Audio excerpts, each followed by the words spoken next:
Toxic mom and stepdad remodeled my house, turned my room into a nursery and called me a freeloader while trying to kick me out of the home my dad left me after he passed away. I, 18M, have just been kicked out of my own house and I urgently need somebody's advice. To start with, I have never had a perfect family. My mom and dad were childless for 4 years before they got pregnant with me. I have been told that it was a miracle that my mom got pregnant since they had been trying for a long time and had lost all hope. However, once my mom found out that she was pregnant, both my parents were extremely happy and started to plan for the future. This happiness was short-lived, as has been told to me by my grandma, because my parents were never really happy with each other. They have always had a lot of nasty fights, and even after my mom got pregnant with me, these fights never really stopped. All of their fights were pretty much about the same things every day. Mom hated the fact that dad gambled and dad hated the fact that mom was drinking the whole day even though she was pregnant with me. To compromise, dad decided to stop gambling on the condition that mom stops drinking as well, which mom initially agreed with, but she never kept her end of the deal. Dad found out that she was secretly hiding alcohol bottles around the house to take a sip here and there. At this point, he felt that she was not only endangering herself by drinking alcohol but also me, hence dad gave her an ultimatum. He threatened that he would leave her if she did not stop, which apparently did not sit well with my mom. My grandma says that because of this, mom got really pissed and started to abuse my dad verbally. She then threw a pair of scissors at my dad, which hit the corner of his eyes and injured him seriously.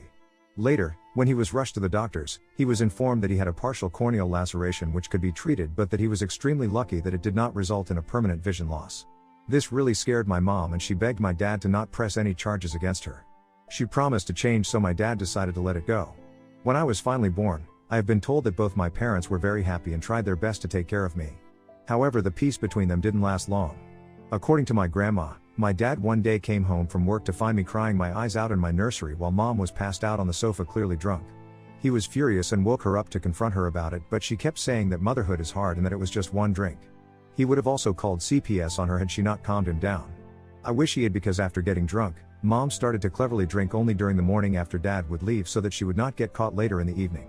This is why I must have spent a lot of days in hunger, because my health started to deteriorate and I was losing weight really fast. Whenever my grandma would come to visit, she would always find the house in a complete mess. There would be dirty dishes in the sink, the floor would be sticky and filthy, and the entire place would be in disarray. She would find me wearing dirty diapers or dirty clothes, with my hair uncombed. Whenever she tried to talk to my mom about the state of the house or about me, my mom would become extremely defensive and ask her to mind her own business. One time when my grandma came to visit us, she realized that my mom was clearly drunk during the day since she was unable to comprehend her words and kept giggling. When grandma confronted her about it, my mom started to get angry and insisted that it wasn't a big deal. That's when my grandma decided enough was enough. She stayed with me the entire day so she could take care of me, and later when my dad was back from work, she demanded that she take care of me for a few months so he could admit my mom to a rehabilitation center. My mom tried to fight back, but my dad immediately agreed with my grandma since he too must have realized that his wife needed help. While my mother was admitted, I went to live with my grandma for a few months. Those months I spent with her were the best time in my entire life. She bathed me, read stories to me every night, cooked me healthy meals, and took me out to the park to play. I didn't even know these were things that parents were supposed to do with their children. She didn't shout at me like my mother would if I wanted to play with her. She didn't slap me if I ever broke my plate by mistake. Living with my grandma made me feel safe. My grandma slowly became more of a mother to me and has since taken care of me more than anyone ever has. I am so grateful that she is my grandma, because I don't know how else I could have survived all those years. My dad would visit me all the time since he missed me a lot. He would tell me how much my mom missed me and that she could not wait to get well so she could hold me again. Honestly, I kind of dreaded going back to my parents' place. I wish that I could just stay with my grandma forever. However, in a few months when my mother finally got sober and got her AA sobriety chip, the first thing she did was drive to my grandma's place and visit me. It was surreal seeing my mother after all these months, and I felt like meeting a stranger. My mother did look much better, and after she and grandma had a talk, I was informed that I would be moving back to my parents' place later this weekend. No matter how much I cried or protested, my mom told me that she was my parent and I had no choice but to live with her. It felt painful to come back to my parents' place, which had so many bad memories. I guess the move must have mentally and emotionally affected me a lot, because I started to eat a lot less and I would puke a lot. At the mere age of 5, I was diagnosed with ED. My parents did everything they possibly could to help me. They even took me for family therapy so that we could all heal from our past and move on. Slowly but surely, I started to feel better as I settled down. My parents were no longer fighting and my mother was no longer drinking. She tried to be a more present parent, which made me start to trust her. Dad even cut down on his working hours so he could spend more time with us. However, things took a turn for the worse one afternoon when my dad and I came home from school and caught my mother cheating on him. She had the audacity to bring her affair partner into our house, and we walked in on them doing the dirty deed. I was absolutely traumatized and my dad was speechless for a few minutes. His whole face was red in embarrassment as my mom and her affair partner rushed to cover themselves up. He told me to go upstairs while he confronted my mother, and her affair partner ran out of the house in terror. I could hear my parents yelling at each other loudly. My mother, being the narcissist she is, blamed him for why she had been cheating, saying she felt too pressured to be perfect and this other guy made her feel like a normal person. She told my dad how she felt like no matter what she did he was always disappointed with her because of her past mistakes. My dad yelled back that she was a coward and that he was done with her. He demanded that she move out immediately. This is when my mom started to beg him that he should not be this cruel and that he cannot do that to the mother of his son. She told him that the other guy meant nothing and that they needed to fix the marriage for the sake of me. That night my grandma came to pick me up as my parents continued to yell at each other. She did say a word or two to say to my mother but mostly stayed out of it. For the next 2 weeks, I stayed with my grandma while my mom and dad sorted things out at home. My mother would call me every day and pretend as if she was very concerned about me when I knew by now that she didn't care about anyone else except for herself. I don't know if it was because my dad really genuinely loved my mom or because he was too used to their dysfunctional relationship, but in the end, he decided to stay with her on the condition that they start going for marriage counseling. However, despite my father's decision, I never saw my mother the same way ever again after catching her with the other man. I felt like I had lost all respect for her. As if things couldn't get any worse for us as a family, just 3 months after this incident, my dad was diagnosed with stomach cancer. He had severe stomach cramps one day which made him collapse at work. Later, when he was taken to the hospital, it was discovered that his health was quickly deteriorating and he needed to start treatment immediately. This started long days of chemotherapy and bed rest since my dad had to take time away from work to try to fight against the cancer. He had some money saved up and even my grandmother was willing to help. My mom, on the other hand, was not happy with this. She would constantly complain about how draining and expensive these treatments and doctor visits were. Dad encouraged her to find a part-time job at least and would promise her about how he would go right back to his job and support her like he has always done once he recovers. Eventually, Mom didn't have a lot of choice so she started working as a server at a local restaurant. Her shifts were long and she would pretty much stay out until late at night. While my grandma would drive my dad to and back from the hospital for his treatment, our neighbor who had a daughter the same age as me, offered to take me to school every day, which was a huge help for us. This is how I became friends with Shirley. She and I have been friends for a long time now since we pretty much grew up together. Shirley's parents knew about my family history as did a lot of neighbors since my parents were not particularly subtle with their yelling matches, so when Shirley and I became close, they started inviting me to have lunch/dinner with them as well.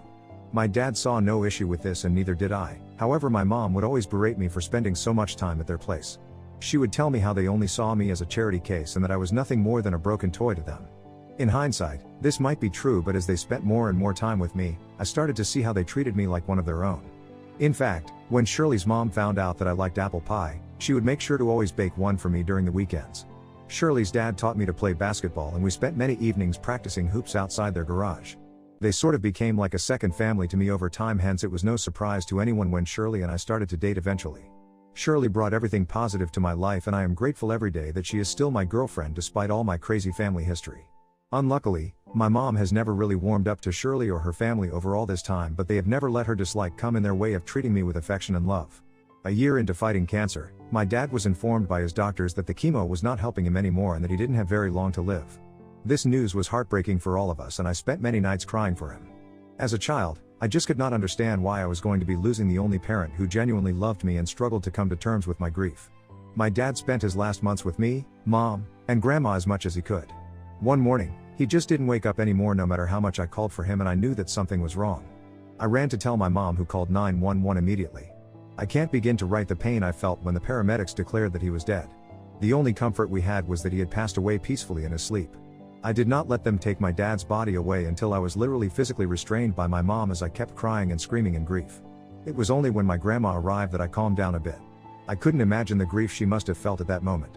The funeral happened without any issues, however the real twist came when Dad's lawyer arrived to read his will. It was then that it was revealed that Dad had left all his money and his house to me. My mom was shocked and even asked the lawyer to show her the papers. I guess Dad knew the kind of person she was and wanted me to have his house and whatever little money was left after chemo so that I could have a decent start in life. Mom didn't like this one bit and kept asking the lawyer if she could fight this in court since the house rightfully should go to her as she was his wife. However, since my dad had changed his will long before he went into chemotherapy, it meant that he was sound of mind and well and she didn't have any strong ground to stand on. My mom asked me what I wanted to do with the house and I told her that I wanted to stay in the house. She told me how we could sell the house and move to a much better location, but I had just lost my dad and this house was all I had that reminded me of him, so I obviously refused. It wasn't like she had any choice in this matter, so she continued to live in the house. I did notice that she looked extremely disappointed, but I didn't think much about it at that time. However, not even 2 months later, my mom informed me that she had met someone and that she wanted me to meet him finally. Now imagine my surprise when I walked into the restaurant and she introduced me to none other than Andrew, the very same guy she had been caught sleeping with years ago by Dad and me. I immediately recoiled in disgust and shock as the man extended his hand to greet me. I asked my mom if this was the same guy and she acted all surprised and told me to sit down so she could explain further.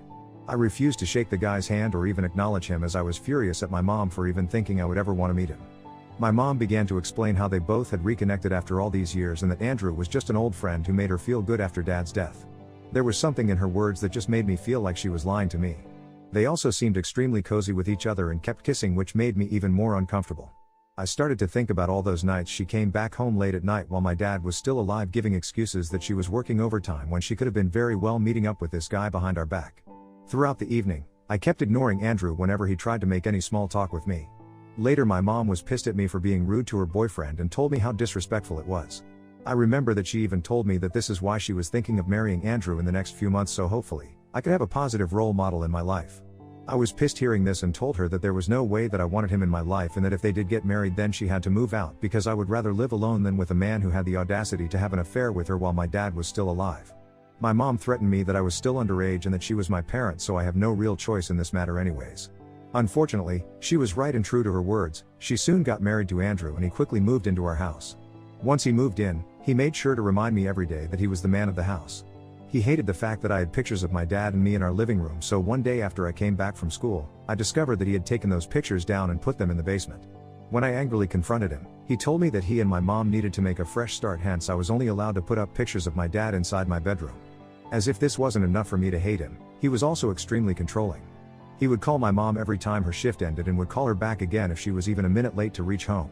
Slowly, he started to do this with me as well, but I shut him down quickly. I reminded him that he was not my father in any way and that I was going to stay out as long as I wanted. I had the keys to the house anyway, so it wasn't like he could lock me out. Now don't get me wrong, it wasn't like I was staying out to party or anything. I would simply just spend my evenings at Shirley's place or at the library where I could peacefully finish my homework and study. Throughout this time, I continued to have a good relationship with my grandma and I visited her as much as I could. We would simply sit and watch an old black and white movie or reminisce about the old days. When I graduated from high school, my mom didn't even bother to attend my high school graduation. Although I didn't expect much from her by this time, I was still a bit sad that my only parent didn't care about me a single bit. However, my grandmother and Shirley's parents were there for me and they cheered for me during graduation. Later, when I was getting ready to go out to party with my friends, my mom came into my room to inform me that she and Andrew felt that I was now an adult, so I needed to step up and take responsibility around the house. Confused, I asked her what she meant by that since I always washed my own dishes and did my laundry. This was when my mother informed me that I needed to find a job and start paying the bills around the house. She said that Andrew felt I wasn't carrying my weight and that as an adult, he expected me to contribute money. I was a bit pissed that she didn't give me a single day to celebrate before dumping this news on me, but nevertheless, I agreed to contribute as much as I could. Over the next few weeks, I applied and got a job as a cashier at Burger King's while also simultaneously applying to various colleges. Eventually, I got into a good college in my town, which meant that I didn't have to waste money by opting for hostel accommodations, but I did need to buy a car so it would be easier for me to attend classes. I decided to have a talk with my mom to ask her if she could help me buy a car, but she and Andrew immediately got pissed hearing this. Andrew yelled at me that they were doing more than enough for me with the tight income they both had and that for once I needed to stop being so selfish. I couldn't comprehend exactly what it was that made me selfish in his books, but Mom didn't even try to defend me. She told me that I was on my own and that as an adult I needed to figure things out. Imagine my surprise when just a few weeks later, I woke up to a few workers working on remodeling the kitchen and the downstairs washroom. When I asked Mom about it, she told me that Andrew was sick of how old and rusty the house looked, so he was going to be changing a few things here and there. I asked her where they got the money to do this when according to them they didn't even have the money to help me out with a car a few weeks ago. Hearing this, Mom got frustrated with me and said that I was being entitled to expect them to help me. For the next few weeks, I watched Mom and Andrew change things around the house and completely revamp it. I kept my mouth shut throughout all this and just kept my head down. Shirley knew I was upset over this and tried to cheer me up as much as she could. However, today, when I returned home, I found my things and clothes in the living room. I rushed to check on my things, yelling at Mom about why they were there and not in my room.